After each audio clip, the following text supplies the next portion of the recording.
Welcome to bright IQ। तो आज हम लोग पढ़ने वाले हैं JSSC CGL में कंप्यूटर। ये आपका कंप्यूटर का पार्ट 2 है, जिसमें हम लोग चैप्टर पढ़ रहे हैं इनपुट और आउटपुट डिवाइस। इसमें बेसिकली हम लोग इसमें जितना भी क्वेश्चन हम लोग सॉल्व करेंगे ना, वो सारा क्वेश्चन आपका लूसेंट बुक से कवर किया गया है, जिसमें हम लोग कुछ बेसिक कॉन्सेप्ट को ही पिछले क्लास में स्टडी किए थे। उसी के अनुसार अभी हम लोग सिर्फ इसमें आउटपुट डिवाइस, इनपुट डिवाइस कौन कौन से होते हैं, क्या क्या उनका, और कीबोर्ड के सारे फंक्शन के बारे में, यही सब हम लोगों को बेसिक कॉन्सेप्ट जानना है। और ये सारा बेसिक कॉन्सेप्ट आपका सिर्फ JSSC के ही नहीं, बल्कि CGL का एग्जाम हो, चाहे वो रेलवे का एग्जाम हो, चाहे बैंकिंग का एग्जाम हो, हर एग्जाम के पॉइंट ऑफ व्यू से सारा क्वेश्चन आपका बहुत इंपॉर्टेंट है। तो एंड तक इसको जरूर देखिएगा। चलिए बिना लेट के हम लोग स्टार्ट करते हैं क्वेश्चन से। देखिए यहाँ पे हम लोग क्वेश्चन नंबर 27 से पढ़ते हैं। 26 तक का लिंक आपको डिस्क्रिप्शन बॉक्स में दिया हुआ है पार्ट 1 का। इसमें लगभग हम लोग 100 के आसपास क्वेश्चन को सॉल्व करने वाले हैं। तो क्वेश्चन है आपके पास कि वर्तमान में चल रहे हैं कीबोर्ड की संख्या रूपी बटनों की संख्या कितनी बार दोहराई गई है, मतलब या फिर कितनी बार दोहराई जा सकती है। ऑप्शन में दिया हुआ है 1 बार, 2 बार, 3 बार या फिर 4 बार। तो देखिए इसे हम लोग बेसिकली कितने बार दोहरा सकते हैं, तो वो है आपका 2 बार। ठीक है, दोहराई गई, कितने बार दोहराई गई है, तो 2 बार दोहराई गई है। नेक्स्ट क्वेश्चन है आपके पास कि कंप्यूटर में माउस के नीचे रखी स्लेट के आकार की वस्तु को क्या कहते हैं। ऑप्शन में दिया हुआ है माउस कवर बोलते हैं, माउस पैड बोलते हैं, माउस रक्तक बोलते हैं या फिर माउस चालक बोलते हैं। क्या बोलते हैं, गेस कीजिए इसका करेक्ट आंसर। तो जी हाँ, उसे क्या बोलते हैं, माउस पैड बोलते हैं ना। ये तो सभी को पता होगा, बहुत जेन्युइन क्वेश्चन है ये। नेक्स्ट क्वेश्चन है आपके पास कि निम्न में से आउटपुट डिवाइस कौन सा है। ऑप्शन में दिया हुआ है प्रिंटर है, मॉनिटर है, प्रिंटर और मॉनिटर दोनों है या फिर इनमें से कोई नहीं। तो देखिए आउटपुट डिवाइस आपका क्या है। आपको अगर आउटपुट डिवाइस की बात करते हैं तो आपका आउटपुट डिवाइस प्रिंटर भी होता है और मॉनिटर भी होता है। दैट मीन्स का करेक्ट आंसर क्या हो जाएगा, ए और बी दोनों। नेक्स्ट क्वेश्चन है कि डेटा किस रूप में हो सकते हैं, अलिखित रूप में, लिखित रूप में, असर्वय रूप में या फिर ए बी दोनों रूप में। तो देखिए डेटा जो है ना, वो कभी कभी आपको लिखित रूप में भी मिल सकता है और बिना लिखित रूप में भी मिल सकता है। दैट मीन्स का करेक्ट आंसर क्या हो जाएगा, ए और बी दोनों। नेक्स्ट क्वेश्चन आपके पास कि कंप्यूटर तथा मानव का संपर्क के डैश द्वारा होता है। किसके द्वारा होता है, इनपुट आउटपुट के द्वारा होता है या फिर CPU के द्वारा होता है या फिर आउटपुट या इनपुट के द्वारा होता है। तो जी हाँ, कंप्यूटर तथा मानव का संपर्क जो है वो आपका इनपुट और आउटपुट दोनों के द्वारा होता है। चलिए नेक्स्ट क्वेश्चन देखते हैं। नेक्स्ट क्वेश्चन आपके पास कि निवेश, जिसे निर्गम भी कहा जाता है, के प्रकार में कौन शामिल नहीं है। ऑप्शन में दिया हुआ है ध्वनि माध्यम, प्रकाश माध्यम, यांत्रिक माध्यम, यहाँ पे माध्य हो गया ना, माध्यम या फिर माउस पैड, कौन सा शामिल नहीं है। तो जी हाँ, करेक्ट आंसर क्या हो जाएगा कि इसमें जो आपका शामिल नहीं है वह आपका प्रकाश माध्यम। वैसे यहाँ पे अगर ये ऑप्शन की बात करें तो ये ऑप्शन आपके पास गलत दिया हुआ है। डी ऑप्शन में आपके पास होना चाहिए, क्योंकि अगर आप यहाँ पे देखिएगा ना तो इसके अकॉर्डिंग ये ऑप्शन आपका सही हो जाएगा। यहाँ पे आपका होना चाहिए था दृश्य मूलक माध्यम। ठीक है, तो यहाँ पे माउस पैड नहीं होता, यहाँ पे क्या होता है, दृश्य मूलक माध्यम होता है। क्योंकि अगर हम लोग देखें यहाँ पे क्वेश्चन में बोला है कि निर्वेश और निर्गम में कौन शामिल नहीं है, तो उस हिसाब से आपका माउस पैड भी शामिल नहीं है, लेकिन ये आपका आंसर नहीं होगा। क्यों नहीं होगा, क्योंकि ये आपका ऑप्शन गलत है। यहाँ पे ऑप्शन में होना चाहिए था दृश्य मूलक माध्यम। ठीक है, तो इसलिए आपका जो निर्गम में शामिल नहीं है वह है आपका प्रकाश माध्यम। वही नेक्स्ट क्वेश्चन है आपके पास कि निम्न में से कौन सा माउस जैसा कार्य करता है, मतलब इसमें से कौन सा चीज़ है जो माउस की तरह काम करता है। कीबोर्ड है, ट्रैकबॉल है, स्कैनर है या फिर लाइकॉन है, क्या है। तो जी हाँ, इसका करेक्ट आंसर क्या हो जाएगा कि वो है आपका ट्रैकबॉल। ट्रैकबॉल जो है वो आपका एक माउस की तरह कार्य करता है ना। चलिए वही नेक्स्ट क्वेश्चन है आपके पास कि इनमें से कौन इनपुट डिवाइस नहीं है नहीं, नहीं है। माउस है, कीबोर्ड है, BDU है या फिर लाइट पेन है। तो जी हाँ, करेक्ट आंसर क्या हो जाएगा कि इसमें आपका इनपुट डिवाइस जो नहीं है वो है आपका BDU ना। BDU का इनपुट डिवाइस नहीं है, बाकी आपका माउस हो गया, कीबोर्ड हो गया और लाइट पेन हो गया, ये सारा क्या है आपका इनपुट डिवाइस। हम लोग बहुत सारे इनपुट डिवाइस को पढ़े थे ना पिछले क्लास में पार्ट 1 में।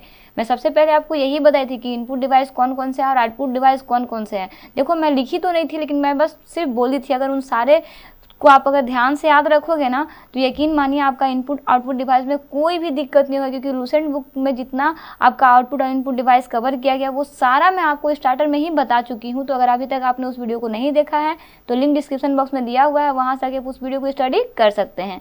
चलिए नेक्स्ट क्वेश्चन देखते हैं। नेक्स्ट क्वेश्चन आपके पास कि माउस का कौन सा बटन सामान्यतः ओके के लिए प्रयोग में लाया जाता है। ऑप्शन में है बायां, दायां, व्हील या फिर बीच वाला।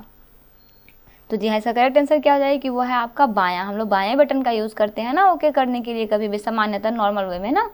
नेक्स्ट क्वेश्चन है आपके पास कि सर्वाधिक तेज गति का प्रिंटर है कौन सा है। लेजर प्रिंटर है, जेट प्रिंटर है, थर्मल प्रिंटर है या फिर डिजिव्हिल प्रिंटर है। कौन सा प्रिंटर है? तो जी हाँ, इसका करेक्ट आंसर क्या है कि वो प्रिंटर है आपका लेजर प्रिंटर, जो सबसे तेज कार्य करता है ना। वही नेक्स्ट क्वेश्चन है आपके पास कि एलसीडी का पूरा नाम, एलसीडी का पूरा नाम क्या है? लीड क्रिस्टल डिवाइस है, लाइट सेंट्रल डिस्प्ले है, या फिर लिक्विड क्रिस्टल डिस्प्ले है, या फिर लिक्विड सेंट्रल डिस्प्ले है। तो देखिए यहाँ पे एलसीडी का मतलब जो है वो आपका हो जाएगा लिक्विड क्रिस्टल डिस्प्ले। क्या हो जाएगा? Liquid crystal display. चलिए नेक्स्ट क्वेश्चन की तरफ बढ़ते हैं, जो है आपका कि कंप्यूटर सिस्टम में डैश के माध्यम से टेक्स्ट और न्यूमेरिक डेटा प्रवेश करने की पद्धति सर्वाधिक सामान्य पद्धति है। कीबोर्ड है, प्लाटर है, स्कैनर है, या फिर प्रिंटर है। तो जी हाँ, इसका करेक्ट आंसर क्या हो जाएगा कि वो है आपका कीबोर्ड ना। इसे याद रखिएगा, बहुत इंपॉर्टेंट क्वेश्चन है ना।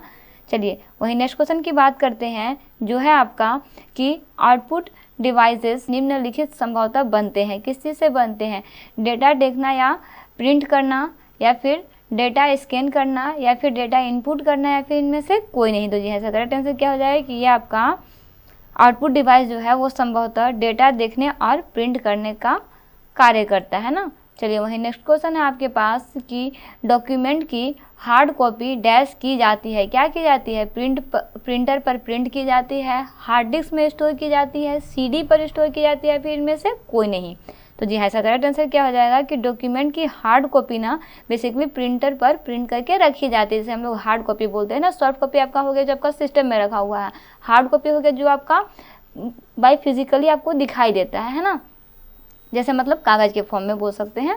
नेक्स्ट क्वेश्चन है आपके पास कि निम्नलिखित में से किस समूह में केवल इनपुट डिवाइस होते हैं? ऑप्शन में दिया हुआ है माउस, कीबोर्ड और मॉनिटर में, या फिर माउस, कीबोर्ड और प्रिंटर में, या फिर माउस, कीबोर्ड और स्कैनर में, या फिर इनमें से कोई नहीं। तो जी ऐसा करेक्ट आंसर क्या हो जाएगा कि आपका जो समूह इनपुट डिवाइस का है वो आपका है इनमें से कोई नहीं। कितना अजीब बात है ना कि इसमें से कोई भी नहीं है जो आपका इसमें शामिल है। ऐसा नहीं है, देखिए इसमें कुछ कुछ ना आपका मिक्स किया हुआ है ना, इसमें कुछ कुछ इनपुट और आउटपुट दोनों मिला के दिया हुआ, जिसके कारण इसमें कोई नहीं इसका आंसर हो जाएगा। ठीक है, चलिए नेक्स्ट क्वेश्चन देखते हैं।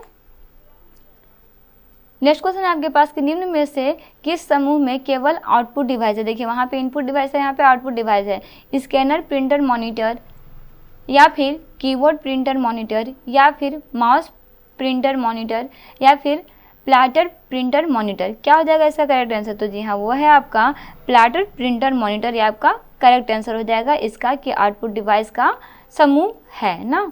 नेक्स्ट क्वेश्चन है आपके पास कि कंप्यूटर के मेमोरी में डाला गया कोई आंकड़ा या निर्देश को माना जाता है। क्या माना जाता है? स्टोरेज माना जाता है, सूचना माना जाता है, इनपुट माना जाता है, फिर आउटपुट माना जाता है। क्या माना जाता है? तो जी ऐसा करेक्ट आंसर क्या हो जाएगा कि जब हम लोग कंप्यूटर में कोई चीज़ देते हैं, दैट मीन्स क्या करते हैं, उसमें इन करते हैं ना, इनपुट करते हैं। ठीक है, देखिए आपका इनपुट से रिलेटेड बहुत सारा क्वेश्चन बना है, आपका एग्जाम पॉइंट ऑफ व्यू से बहुत ही इंपॉर्टेंट है ये ना। आपका SBI के एग्जाम में, क्लर्क वगैरह के एग्जाम में ना पूछे जाते हैं, और IBPS के भी एग्जाम में ये क्वेश्चन आपके पूछे गए थे। क्योंकि ये सारा क्वेश्चन जो है ना, थोड़ा देखिए क्वेश्चन टफ नहीं होता, क्वेश्चन जो जिस तरह से बनाया जाता है ना, समझने के बाद ना आप थोड़ा कंफ्यूज आएगी कि आपके पास वहाँ पे समय कम बचा रहता है, प्लस में आपको सारे क्वेश्चन को विद इन अ सेकेंड आपको सॉल्व करना होता है, इसलिए थोड़ा कॉम्प्लिकेशन आ जाता है और लोग गलती कर देते हैं। तो आपको इस पर थोड़ा फोकस करने का जरूरत है ना। चलिए वही नेक्स्ट क्वेश्चन देखते हैं, जो है आपका कि कंप्यूटर के मेमोरी में डाले गए कार्य को प्रदर्शित करता है। कौन करता है? रैम करता है, रोम करता है, प्रिंटर करता है, फिर मॉनिटर करता है। तो जी ऐसा करेक्ट आंसर क्या हो जाएगा कि वो है आपका मॉनिटर, जो कि कंप्यूटर में मेमोरी डाले गए कार्य को प्रदर्शित करता है। वही नेक्स्ट क्वेश्चन है आपके पास कि नंबर पैड डायरेक्शनल एरो के रूप में कार्य करने के लिए आप डैश की दबाते हैं। कौन सी की दबाते हैं? नम लॉक की दबाते हैं, या फिर कैप्स लॉक की दबाते हैं, एरो की दबाते हैं, या फिर आप शिफ्ट की दबाते हैं। देखिए बहुत जेन्युइन क्वेश्चन है और बहुत इंपॉर्टेंट क्वेश्चन है ना। जिसका करेक्ट आंसर क्या हो जाएगा? नम लॉक की को दबाते हैं ना, नम लॉक होता है ना, उसे दबाते हैं जब हम लोग कोई भी नंबर पैड रेगुलेशन एरो के रूप में कार्य करने के लिए यूज़ करना होता है तब। ठीक है, नेक्स्ट क्वेश्चन है आपके पास कि स्कैनर डैश स्कैन करता है। क्या स्कैन करता है? पिक्चर्स को स्कैन करता है, टेक्स्ट को स्कैन करता है, या फिर पिक्चर्स और टेक्स्ट दोनों को स्कैन करता है, या फिर ये दोनों में से किसी को स्कैन नहीं करता। तो जी हाँ, इसका करेक्ट आंसर क्या हो जाएगा कि आपका स्कैनर जो है ना वो आपका पिक्चर्स और टेक्स्ट दोनों को आपका स्कैन करता है। चलिए वही नेक्स्ट क्वेश्चन देखते हैं। नेक्स्ट क्वेश्चन है आपके पास कि डैश से गेम खेलना आसान हो जाता है। किससे गेम खेलना आसान होता है? माउस से, जॉय स्टिक से, कीबोर्ड से या फिर पेन से। तो जी ऐसा करेक्ट आंसर क्या हो जाए कि जॉय स्टिक से ना गेम खेलना बहुत आसान होता है। वही नेक्स्ट क्वेश्चन की बात करते हैं ना, तो वह है आपका सॉफ्ट कॉपी एक आउटपुट डिवाइस है, तो हार्ड कॉपी क्या है? देखिए कितना अच्छा सा क्वेश्चन दिया हुआ है ना कि आपका सॉफ्ट कॉपी एक आउटपुट डिवाइस है, तो हार्ड कॉपी कैसा डिवाइस है? कंप्यूटर का एक भौतिक पुर्जा है, या फिर कंप्यूटर के प्रिंटेड पुर्जे हैं, या फिर प्रिंटेड आउटपुट है, या फिर भौतिक आउटपुट डिवाइस है, क्या है? तो जी हाँ ऐसा करेक्ट आंसर हो जाएगा कि ये है आपका प्रिंटेड आउटपुट। क्या है? यह है आपका प्रिंटेड आउटपुट। देखिए ये भी क्वेश्चन आपका SBI में पूछा जा चुका है। ये सब सारा क्वेश्चन है ना आपका बहुत बहुत इंपॉर्टेंट है। अगर आप लूसेंट बुक को अच्छे से पूरा का पूरा बुक कवर कर लीजिएगा ना, तो यकीन मानिए आप किसी भी एग्जाम को जिसमें आपका कंप्यूटर नेसेसरी है आप क्रैक कर सकते हैं, है ना। चलिए वही नेक्स्ट क्वेश्चन देखते हैं जो है आपका कि कंट्रोल शिफ्ट और अल्ट को कुंजियाँ कहते हैं। कौन सी कुंजी बोलते हैं? मॉडिफायर कुंजी बोलते हैं, फंक्शन कुंजी बोलते हैं, अल्फा न्यूमेरिक बोलते हैं, या फिर एडजस्टमेंट बोलते हैं। देखिए यहाँ पे फंक्शन लिखा गया, यहाँ पे फंक्शन होता है ना, थोड़ा सा ये मिस्टेक हो गया, ठीक है। तो जी हाँ ऐसा करेक्ट आंसर आपका क्या हो जाएगा कि वो है आपका मॉडिफायर ना। कंट्रोल हो गया, चाहे अल्ट हो गया, चाहे शिफ्ट हो गया, आपको कुंजी कौन सा कुंजी कहते हैं? तो इसे मॉडिफायर कुंजी कहते हैं ना। वही नेक्स्ट क्वेश्चन है आपके पास कि अधिकांश प्रोजेक्टर्स पर प्रिंटेड लाइनों के पैटर्न को क्या कहते हैं? मतलब जितने भी लाइन उसे प्रिंट होते हैं उसे क्या बोलते हैं? प्रोसेस बोलते हैं, बारकोड्स बोलते हैं, OCR बोलते हैं, या फिर स्कैनर्स बोलते हैं, क्या बोलते हैं? तो जी हाँ इसका करेक्ट आंसर क्या हो जाएगा? इसे हम लोग बारकोड्स बोलते हैं ना। चलिए नेक्स्ट और इस पार्ट का लास्ट क्वेश्चन है आपके पास कि MICR में C का पूरा रूप क्या होता है? कोड होता है, कैरेक्टर होता है, कलर होता है, या फिर कंप्यूटर होता है? तो जी हाँ ऐसा करेक्ट आंसर हो जाएगा आपके पास कि कैरेक्टर होता है। क्या होता है? कैरेक्टर होता है ना, C का मतलब। देखिए वहीं अगर हम लोग इसमें देखते हैं ना MICR का फुल फॉर्म क्या होता है, तो देखिए MICR का फुल फॉर्म होता है आपका मैग्नेटिक इंक कैरेक्टर रीडर, और एक तरह का ना इनपुट डिवाइस होता है। क्या होता है? इनपुट डिवाइस होता है। और बेसिकली इसमें कहा जाता है कि ये आपका खास चुंबकीय स्याही से लिखे अक्षरों और डॉक्यूमेंट्स को इसके द्वारा पढ़ा जा सकता है, या फिर बोल सकते हैं कि कंप्यूटर में संग्रह किया जा सकता है ना। तो इसे आप याद रखिएगा, इसका पूरा फुल फॉर्म ना क्या होता है? मैग्नेटिक इंक कैरेक्टर रीडर होता है, ठीक है। और ये कैसा डिवाइस है? तो ये आपका इनपुट डिवाइस है ना। तो इस तरह से आज की वीडियो में हम लोग पार्ट 2 को कंप्लीट कर चुके हैं। चैप्टर है आपका इनपुट तथा आउटपुट डिवाइस। बुक का नाम है लूसेंट बुक। इससे हम लोग सारे क्वेश्चन को कवर कर रहे हैं। ये सारा क्वेश्चन आपका एग्जाम पॉइंट ऑफ व्यू से बहुत ही इंपॉर्टेंट है। कुछ और भी एडिशनल क्वेश्चन या फिर बोल सकते हैं इसमें बेसिक कॉन्सेप्ट को ऐड किया गया है जो आपके एग्जाम पॉइंट ऑफ व्यू से बहुत ही हेल्पफुल है। तो वीडियो के साथ बने रहिए, सारे क्वेश्चन को अच्छे से स्टडी करते रहिए। क्वेश्चन में कोई भी प्रॉब्लम हो या फिर किसी और चैप्टर को अच्छे से स्टडी करना हो तो उसके लिए कमेंट बॉक्स में कमेंट कर सकते हैं। तो मिलते हैं नेक्स्ट वीडियो में एक इंपॉर्टेंट टॉपिक के साथ। Thanks for watching. Like share and subscribe bright IQ।